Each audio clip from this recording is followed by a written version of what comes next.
में दिया जाता है। हम लोग जब विद्या की बात करते हैं तो ब्रह्मा जी के पास नहीं जाते हैं, माँ सरस्वती की आराधना करते हैं। घर घर विद्यार्थी सरस्वती पूजा आ रहा है और पूजा करता है विद्या की देवी को। इवन तक कि एक मुस्लिम बच्चा का भी किताब अगर गिर जाता है तो वो भी उठा करके ऐसे करके माँ को प्रणाम करता है। क्यों? क्योंकि वो विद्या की देवी है। हम अगर धन की याचना करते हैं तो हम विष्णु भगवान के पास नहीं जाते हैं, दीपावली में लक्ष्मी कुबेर की पूजा करते हैं। और जब हमें शक्ति की आवश्यकता पड़ती है तो हम दुर्गा और काली की पूजा करते हैं। और सबसे महत्वपूर्ण बात, बुद्धि तो एक चोर को भी है, बुद्धि एक भ्रष्टाचारी को भी है, लेकिन सद्बुद्धि की अगर हम बात करते हैं तो हम गायत्री माता का आंचल पकड़ते हैं और गायत्री माता के शरण में जाते हैं।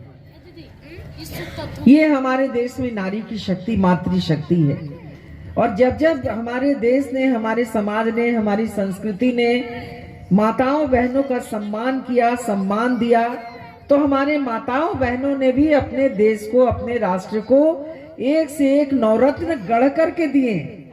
वो माताएं जीजाबाई शिवाजी को गढ़ी थी, वो मदालसा जिसने 3 पुत्रों को ऋषि बनाया था और उनके पति ने कहा कि सारे बेटे हमारे ऋषि बन जाएंगे तो हमारे राज्य को कौन संभालेगा।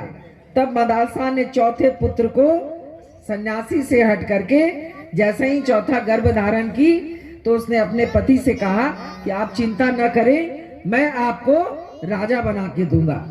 और मदालसा ने उसी समय से राजनीति का अध्ययन करना प्रारंभ कर दिया।